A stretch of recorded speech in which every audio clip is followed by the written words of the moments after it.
Welcome. I've got a drop press vise here from my brother. It's, as you can see, the one tab is broken off on this one end. Other side is still there. And he asked me to repair this side of the drop press vise. I've decided against that because if you look at the entire, what's his name, vise, it's in a decimal state. All this slop is not, how can I say, ideal. So I've decided to make a completely new vise for him from scratch. Now I've used this pattern here to cast this piece of aluminium, and apart from this section here where the aluminium started to solidify before filling up, everything looks more or less the same. Got a little bit of filling in here which I need to remove. The other side almost clean up nicely. Got a couple of faces that needs to be sorted out. I'm not going to machine this face. I'm just going to sand it on a belt sander, and then try and keep as much of the draft angle as possible and the original faces as is. Now it's got a little bit of rock in it. Let me just get this on here. As you can see there, but what I'm going to do is I'm just going to put in a small shim on the one end here just to keep it from rocking. Clamp it down, do this entire face here, and then and a back jaw, and then to flip it over.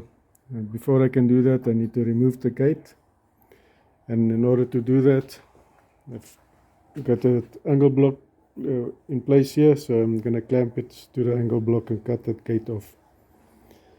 Right, let's get started.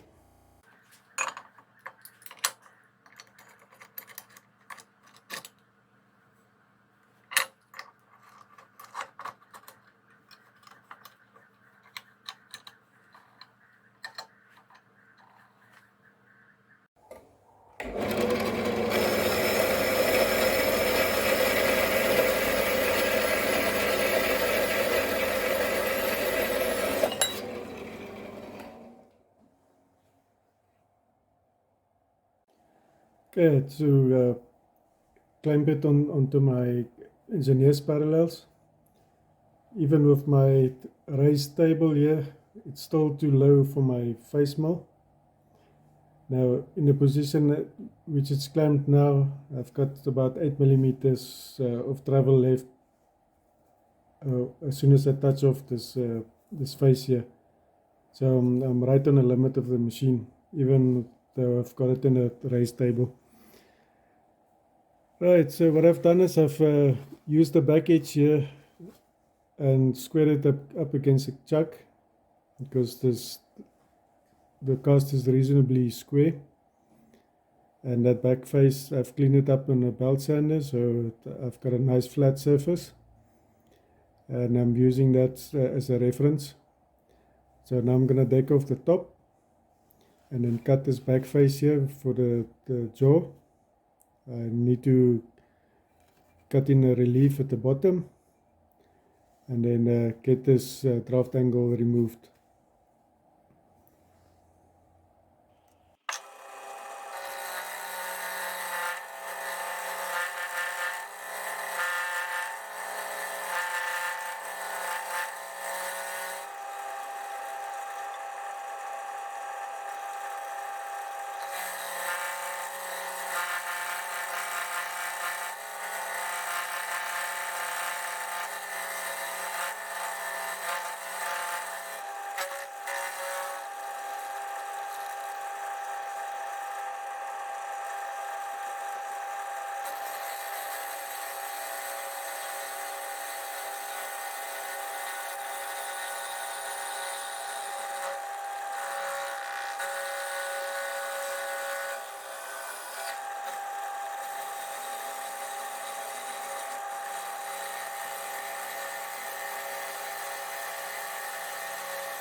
Okay, this gate is in the way.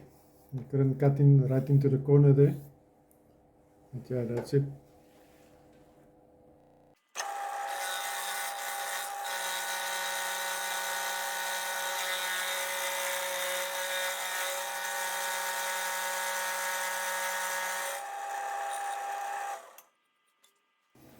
I've touched off on the top here with the end mill. So I've dropped it down 29 millimeters so that I can give myself a 1 millimeter relief cut in the bottom. Now I'm gonna clean up this face here, then bring it up so that I can cut in at a 20 millimeter relief here, about half a millimeter deep, and that will give the original jaws from the other vise a resting or a landing area to sit on when I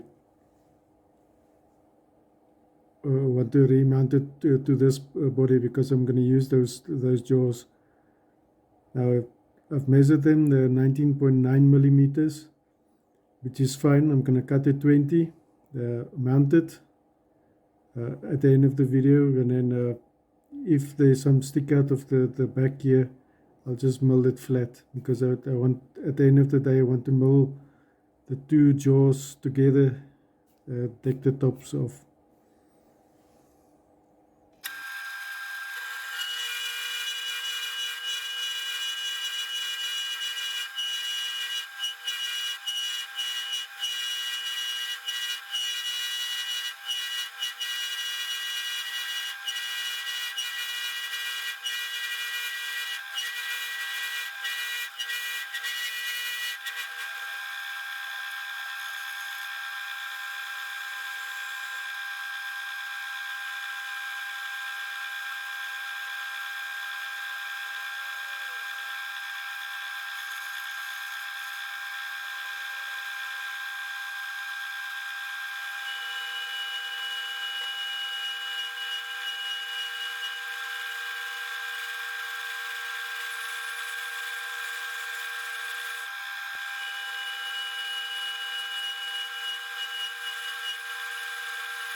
Okay, I've gone with 1.25 millimeters here, the depth of cut, just to give a proper seat for the jaw to rest on.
Okay, what I've done here, it's a fine center on this back edge here, and there's having a draft angle. I was had to make sure that my depth on the edge finer was exactly the same on both ends, or else you'll get a false reading.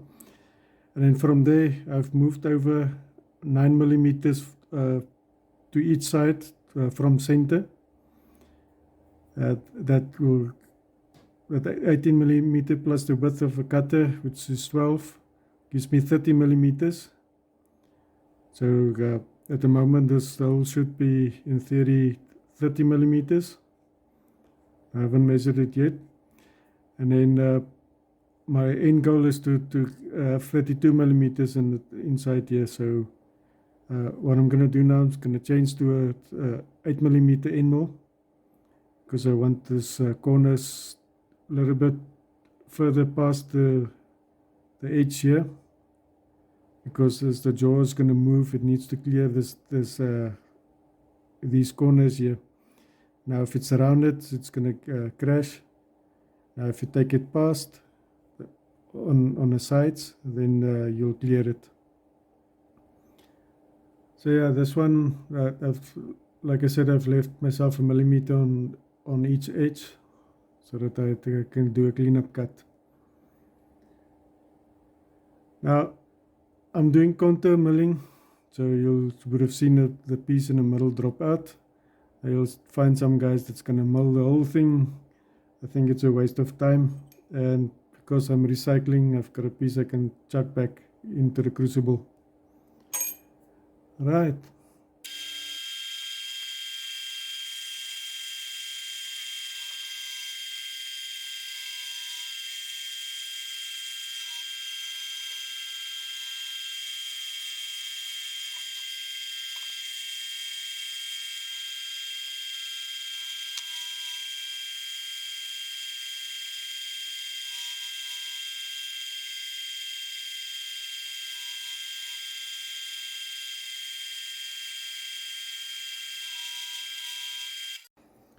Okay, I'm checking to see with a 1-3 block that I can get right into the corner there, which I can, and on all sides, so which is perfect. That means the jaw won't get stuck or crash into a corner. Right, now I'm ready to flip the part around and then work on the slots and the bottom end. Okay, what I've done is I've indicated on these surfaces here to make sure that my part is running parallel to the machine, and I've found center as well in between these two slots, because this is now my reference, and from there I've moved over 70 millimeters to the side where these slots are located. So now I'm going to cut out these slots. I'm going to start with a 10 millimeter end mill so that I can plunge in and get this mesh in here, the mold out, and then I'm going to move over to a 12 millimeter end mill and bring it to final size.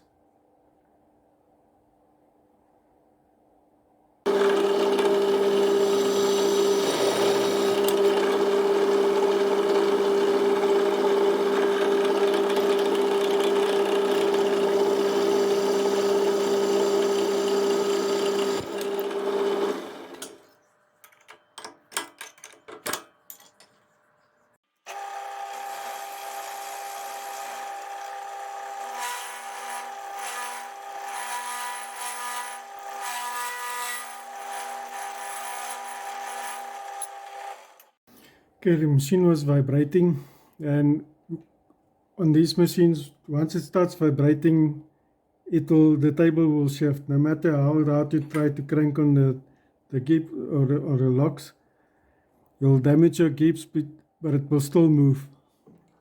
So now what I'm going to do is I'm going to go with my roughing end mill, because that's a lot easier on a machine. And to prevent everything from rattling and moving and going crazy.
Okay, I've cleaned out the bottom end, where the slide or whatever you want to call it is going to ride on this surface here. I'm not worried about the corners, just as long as this is smooth, so that it doesn't stop the vice jaws from moving smoothly. So yeah, I had to change my whole setup here again. That's why I've milled the, what's his name, the slots open, so that I can run bolts through to my table on the one side on my milling pallet. On the other side, I've got long bolts that goes into the T-slots of the machine. So yeah, it's a bit of massaging to get it in, but it's done, and it was successful. So yeah, I've got most of the milling on this body done, and there's only a couple of holes that needs to be drilled. That will be for the jaw on this side, and on this side it will be for the lead nut. Now the lead nut is going to be a bolt-on lead nut, so if it does wear out, I can always replace it.